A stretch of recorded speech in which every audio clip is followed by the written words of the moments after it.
In 2008, Ari Aster delivered the film Hereditary to audiences. Critically acclaimed but not as well received by mainstream audiences, Hereditary earned a dismal D+ cinema score. For those that may not know, cinema score measures audiences' response to films by polling them on a film's opening night for their reactions.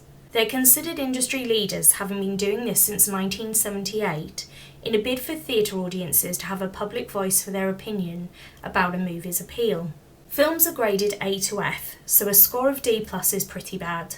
There are plenty of articles online if you want to delve into the rabbit hole about why the film scored so well with critics and yet so poorly with the average moviegoer, myself included. I watched the film in 2018 when it was first released. I was looking forward to watching this new, hyped-up horror film, but instead I found myself shaking my head at the absurdity of some of the scenes. It's only now, when researching unusual deaths and strange occurrences, that I realised it wasn't so absurd after all. I'm Lauren, and this is The Truth Inside Hereditary and the Death of Francis Brohm.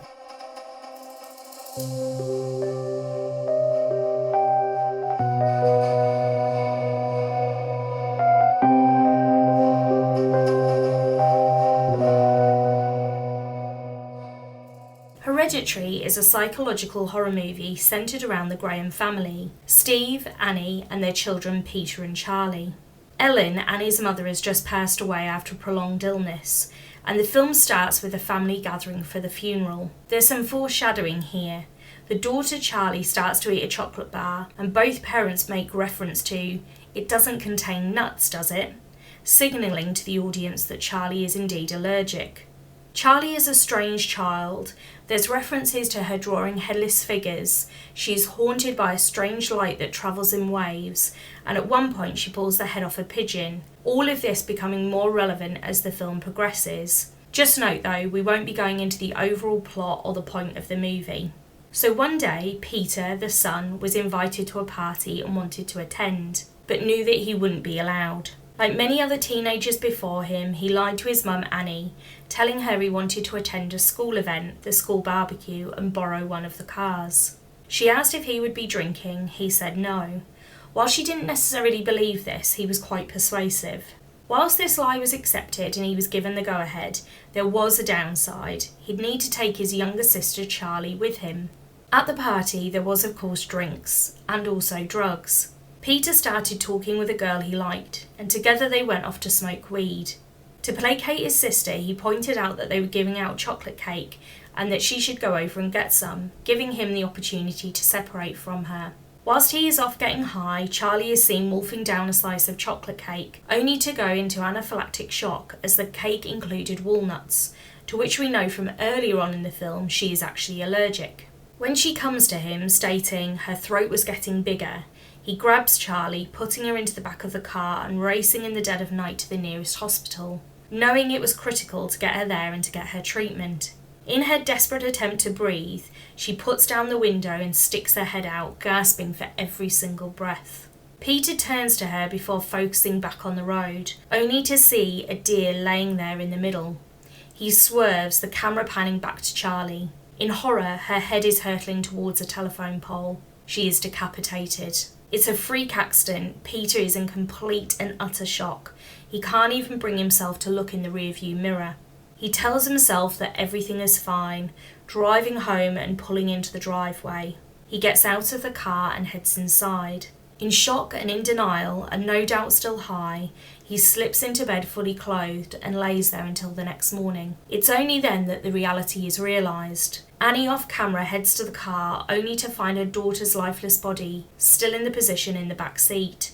Annie's screams are undoubtedly haunting, and that's where the film gets it spot on. Her screams are so uncomfortable to listen to. The film continues from here. Charlie's death is the catalyst for everything else in the film, but I'll leave the plot summary there.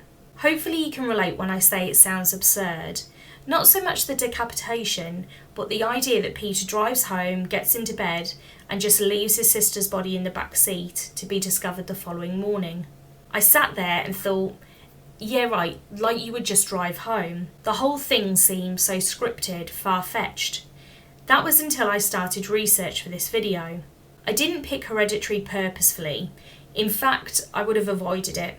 Like I said earlier, I didn't really enjoy the film's slow burn and the fever dream quality, and I haven't watched it again all the way through since. But I was researching unusual deaths following my previous episode. For those watching on YouTube, that's linked above. It was then I came across the death of Francis Brohm and immediately said Hereditary.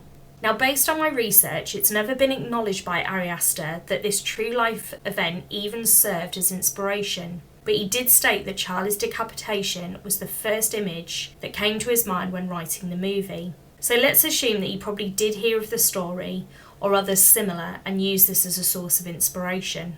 It was Saturday night in August 2004 in Georgia. Best friends, John and Francis, Frankie, were out having a couple of drinks.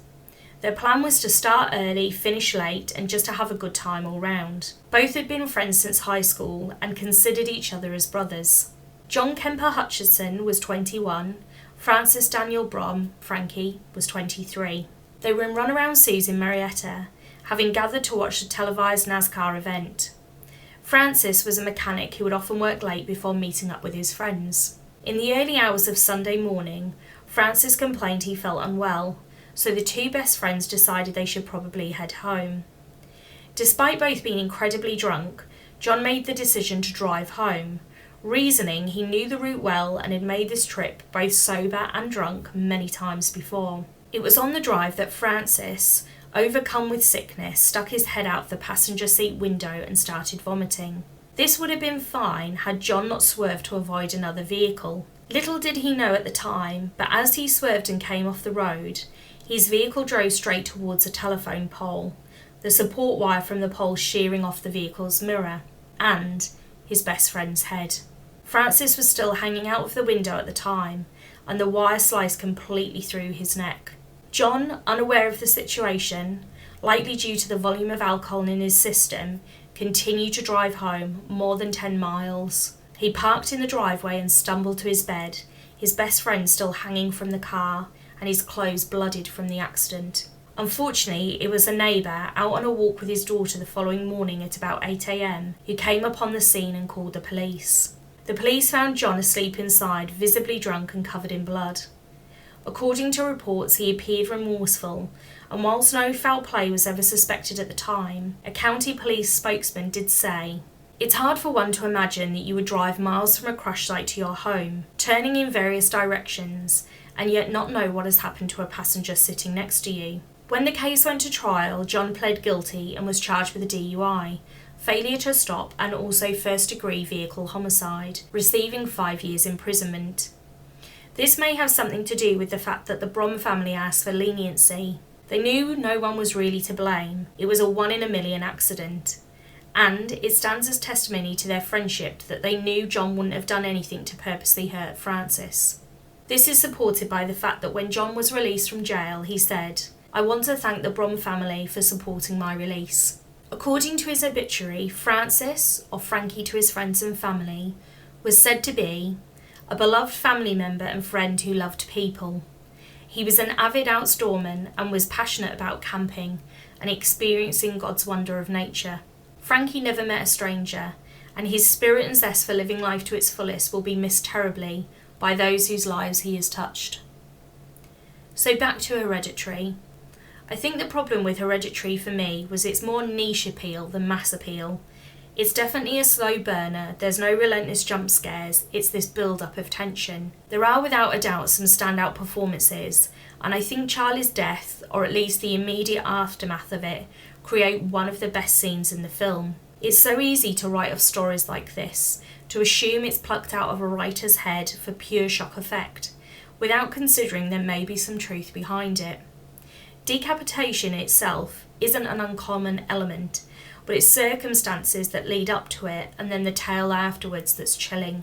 It's bad enough thinking of the accident itself and having to face that call to the police, but it's the shiver I get up my spine thinking that John drove the rest of the way home, seemingly unaware, and curled up in bed, his best friend's blood still covering his body, his clothes. The scene is so horrific in Hereditary when Annie comes across the headless corpse, and yet some poor father and his young daughter had to witness the same thing in real life. It doesn't bear thinking about. And whether this was part of the inspiration or not, The similarities are too close to ignore. Thank you for watching. Take care. Thank you for joining me as we discuss the truth inside true crime, mysteries and legends from around the world. As terrifying as uncomfortable as the truth may be, as Theodore Roosevelt once said, in the end, the most unpleasant truth is a safer companion than a pleasant falsehood. Until next time.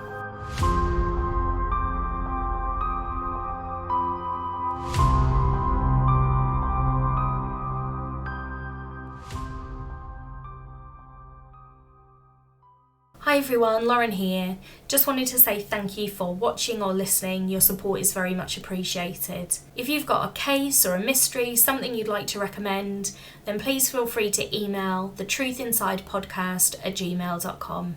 Stay safe.